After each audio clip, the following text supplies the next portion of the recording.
ఇందాక మీరు ఒక మాట అన్నారు కదా ఆయన్ని చూసి. అవును, ఆ మాట అందరికి ఒకసారి చెప్తే బాగుంది. మొన్న నేను ఫోన్ చేసి ఈయనకి, అన్నయ్య చాలా హ్యాపీగా ఉంది, మంచి సక్సెస్ సినిమా, మా ఇంట్లో వెళ్ళి చూసి వచ్చారు, చాలా బాగుందని చెప్పారు, నేను కూడా చూస్తాను అన్నయ్య అని చెప్పి, మేమందరం కూడా ఇండస్ట్రీకి రుణపడి ఉన్నాం అన్నయ్య, మీకు ఇండస్ట్రీయే రుణపడి ఉంది. అదైతే నేను ఒప్పుకుంటాను. అది ఇంక ఇప్పుడు ఆవిడ మొదలు పెట్టిందండి, మీకు ఆవిడ రుణం తీర్చుకుంటారు గ్యారంటీగా. ఒకటండి, ఎంజాయ్ చేస్తున్నాను, that's the main thing that matters కదా. రుణాలు ఇవన్నీ మనకెందుకు?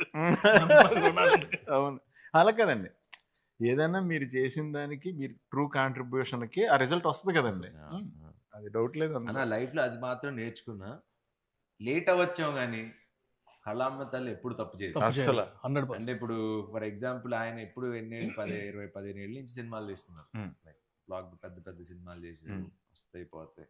మీరు నేను సునీల్ అన్నతో మనది ఎప్పుడు ఇంకా క్లాస్మేట్స్ కంటే ముందే క్లాస్మేట్స్ కి నేను అన్నాను, గుర్తుంది తమ్ముడు, కోటి ఉమెన్స్ కాలేజ్ లో షూటింగ్ జరుగుతుంది, అవును, తను చేస్తున్నాడు, తన్నే ఏ కాన్ఫిడెన్స్ తో అన్నానో తెలియదు, 2007 8 అది సంథింగ్. అన్నాను, తమ్ముడు నువ్వు చాలా బాగున్నావు, చాలా బాగా చేస్తున్నావు, హీరో అవుతావు. దేవుడి దయ. లేట్ అవ్వచ్చు కానీ it will never stop us. నీకైతే కుదిరింది ఫస్ట్ సినిమా, దాని ముందు తన పాపం చాలా పని అందరూ అసిస్టెంట్ డైరెక్టర్లుగా చిన్న క్యారెక్టర్లు తీసుకొచ్చిన వాళ్ళు అందరూ, కానీ ఫస్ట్ సినిమా నుంచి హిట్ కొట్టేసి సెకండ్ హిట్ సిండ్రోమ్ అని ఉంటుంది, అది కూడా దాటేసి అంతకన్నా ఫస్ట్ దానికన్నా సెకండ్ ఇంకా పెద్దది చేసి చార్మింగ్ స్టార్ నాకు ఇప్పుడు చార్మింగ్ స్టార్ నువ్వే. లేదు శర్వ, ఫస్ట్ దానికి సెకండ్ దానికి కూడా తనకి ఎప్పుడు టఫ్ గానే ఉండేది. బౌద్ధ మూవీస్ ఏంటి అనుకోకుండా సెకండ్ అసలు టఫ్ గా ఉండాల్సింది కాదు, స్లోగా నా ప్రాబ్లం అది. But the way he structured everything final గా, ఎక్కడ కూడా నేనన్నా అప్పుడప్పుడు కానీ నేనన్నా ఇప్పుడు ఆబ్వియస్లీ ఫస్ట్ ఫ్రస్ట్రేషన్ ఉండేది ముగ్గురికే, హీరో డైరెక్టర్ ప్రొడ్యూసర్ ముగ్గురికే ఉంటుంది ఫ్రస్ట్రేషన్. ఎవరు అరుచుకోవాలి? మామూలు మేమే అరుచుకోవాలి. అనిల్ గారి మీద పెద్ద ఫాదర్ అనే భయం ఉంటే ఫాదర్ తో అరవం కదా, మదర్ కదా, మా ఇద్దరికి మదర్స్ మేము. మదర్స్ మీరు సాఫ్ట్ గా చెప్పారు, నేను అందరు కూడా చెప్తా. Actually cameraman and director should be like wife and husband, producer director wife and husband, hero director wife, ఎవరు ఇంతమంది హస్బెండ్స్, ఒక్కొక్కరి దగ్గర నుంచి మనం ఒక్కొక్కరు తీసుకుంటూ వెళ్ళగా. కానీ పాపం అందరిని ఎవరిని ఇబ్బంది పెట్టకుండా మేనేజ్ చేస్తూ, మెయిన్ ఆ బాధలో నుంచి వచ్చింది ఇద్దరు వైఫుల్ని పెట్ట, ఇద్దరు వైఫుల్ ఏదో దేవుడి దగ్గర పాస్ అయిపోయాం, హిట్ కొట్టేసాం, ఇంకా నిజంగా ఇంకా తీసుకెళ్తే అటు చాలా చూసిన వాళ్ళందరూ కూడా చాలా బాగుందని చెప్పారు, చాలా బాగుంది. And it's more very genuine report. ఇక్కడ మనం ఏమి ఇది కష్టపడి మనం చాలా మంది ఇప్పుడు యూట్యూబ్ వీటిలో చూస్తున్నాం, శర్వ ప్రమోట్ కూడా చేయలేదు ఈ సినిమా, అసలు వస్తుందని కూడా కొంతమందికి తెలియదని, లేకపోతే ఎందుకు శర్వ ప్రమోట్ చేయలేదు. మన ప్రకారంగా మనం ఎంత ఎందుకంటే 12th వరకు అన్ని సినిమాలు వస్తున్నాయి, పెద్ద సినిమాలన్నీ. ఇప్పుడు మనం ఎంత వచ్చినా అప్పటికి మనం 2-3 ఈవెంట్స్ చేసాం. పాయింట్ ఏంటంటే 4 సినిమాలు వచ్చేసింది తర్వాత, ఇప్పుడు 5వ సినిమా గురించి మాట్లాడుకోవటానికి ఇంకా చాలా టైం పడుతుంది. But we believed in the content. Cinema వల్ల ఫస్ట్ డే ప్రెస్ షో పడ్డప్పటి నుంచి ఆ షో అయిపోయే టైం వాళ్ళే రివ్యూలు రాసుకుని వాళ్ళే తర్వాత ఆడియన్స్, ఎందుకంటే రిలీజ్ అయింది సాయంత్రం, మళ్ళీ సాయంత్రం 5:49 PM అని పెట్టారు.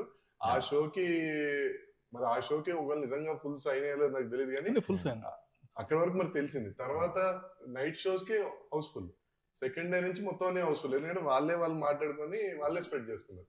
కంటెంట్ ఎంత స్ట్రాంగ్ అంటే లైఫ్లో కంటెంట్ అనే పార్ట్ ఫస్ట్ కంటెంట్ అనేది యాడ్ అయ్యి మనని పెద్ద స్టార్ని చేస్తుంది, తర్వాత మన లైఫ్ లాంగ్ కంటెంట్ వెనకాల పడిలే చేస్తుంది.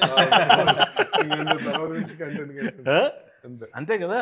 అయ్యో చిన్న చిన్న ఈవెన్ చిన్న చిన్న డైలాగులు, మా నాన్న నాకు అస్థికలు ఇచ్చాడు కానీ ఆస్తులు ఇవ్వలేదు, అస్థికలు ఇచ్చాడు అస్థికలతో పాస్తులు ఇవ్వలేదు అంటాడు కదా, అవి కానీ అన్ని డైలాగులుని చాలా సింగిల్ లైనర్స్ కూడా. షాకింగ్ ఏంటంటే జస్ట్ శ్రీమంతుల సీన్ దగ్గర వాళ్ళు వస్తారు కదా నరేష్ గారి వల్ల, ఆ బుడ్డోడు ఒకటి వస్తే మీరు జస్ట్ దానికి ముందర నరేష్ గారు చేస్తే ఏరా బామ్మర్ది అంటారు, థియేటర్ ఫుల్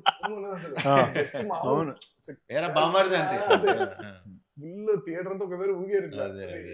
సో కాదు, దానికంటే కూడా నాకు బాగా అయితే గాడ్స్ ఓన్ కంట్రీ లేదు, డబ్బింగ్ మార్చాం, ఓన్ గాడ్స్ కంట్రీ మామూలుగా జస్ట్ దానికి థియేటర్ లో వన్స్ ఇట్ స్టార్టెడ్ ఒకసారి అంటుకుందంటే ఇంకా అది అలా.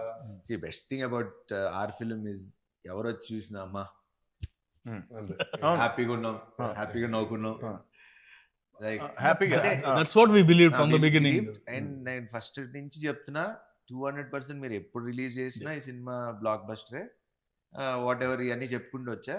ఇప్పుడు ప్రేక్షకులు చెప్తుంటే ఇప్పుడు రీల్స్ చూస్తా ఉన్నా, ఇది మన సినిమాలో రీల్స్ లాగా చిన్న బిట్స్ పెట్టి చూస్తున్నా, దాంట్లో ఆ బిట్స్ కి అసలు ఎంత నవ్వుతున్నారు థియేటర్ లో.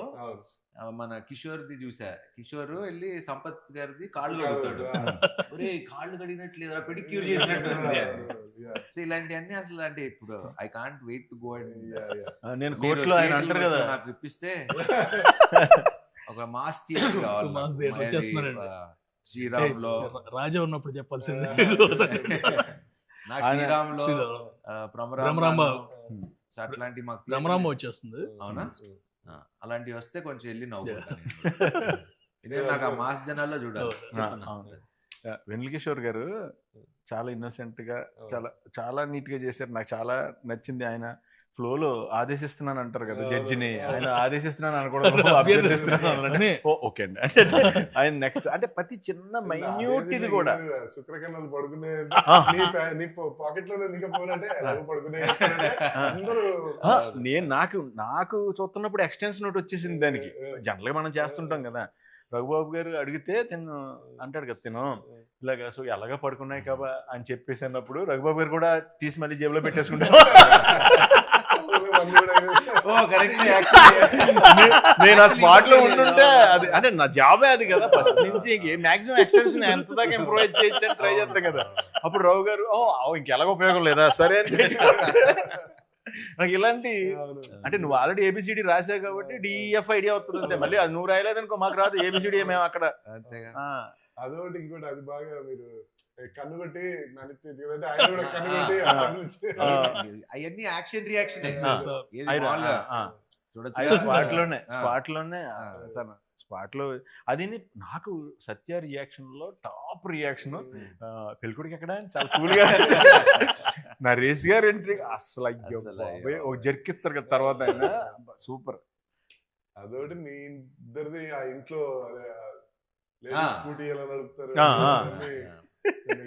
ట్రాక్ కూడా కొంచెం నాకు కొత్తగా ఉంది. నాది నేను ఇప్పుడు దాకా చేసిన మన ఇక్కడ చేసిన దాంట్లో అది కొంచెం అంటే వాడు స్టోరీని బిగిస్తున్నాడు, ఆడు ప్రాబ్లం అవుతున్నాడు హీరోకి, మళ్ళీ నేమో సొల్యూషన్ అవుతున్నాడు హీరోకి, మళ్ళీ జాలి పడుతున్నాడు, మళ్ళీ హీరో వల్ల మోసపోతున్నాడు. అంటే ఇన్ని షేడ్లు ఉన్నాయి అందులో.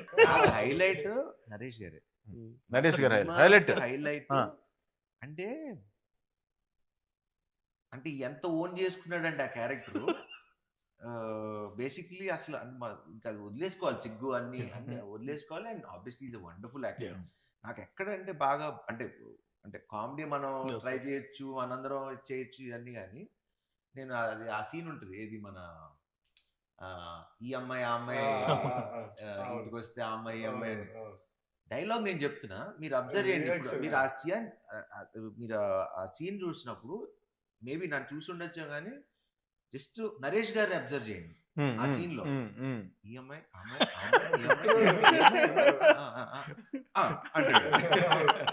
జస్ట్ అసలు అంటే unless you live with the character you can't do that. Impossible. అది రాదు. పక్కన ఇప్పుడు నేను మాట్లాడుతుంటే నన్ను చూస్తాం ఓకే, నేను మాట్లాడుతుంటే నిన్ను చూడటం అనేది మనం డైలాగ్ చెప్పేటప్పుడు మనం డైలాగ్ చెప్తాం, అది అందరం చేస్తాం యాక్టింగ్. మనకి డైలాగ్ లేనప్పుడు మనం చేసేదే క్యారెక్టర్ ఎంత కనెక్ట్ అయ్యామో అర్థం అవుతుంది జనాలకి. But great. I'm so happy and లక్కీగా నేను ఆయనతో చేసిన అన్ని మంచి సినిమాలు. అందరి బంధువే ఫాదర్ గా చేశారు, దాని తర్వాత శ్రీకారం చేశారు, దాని తర్వాత శతమానం భవతిలో కూడా ఫాదరే, మళ్ళీ ఇప్పుడు మళ్ళీ ఫాదరే, ఇంకా ఫాదర్ గా పెట్టేస్తారు. అన్ని మంచి మూవీస్ కదా, అన్ని మూవీస్ మంచి మూవీస్. మా ఇద్దరు కాంబినేషన్ లో వచ్చి అన్ని మంచి సినిమాలు. అందరు బంధువయ్యా అందరి బంధువే ఇక్కడికి వచ్చిన కొత్తలో చూసాను అనమాట. 2009-10 one of the biggest movies, what I saw, best movies emotion గా. అదే అలా కుదిరింది. ఫాదర్ సన్ చేసినప్పుడు మంచి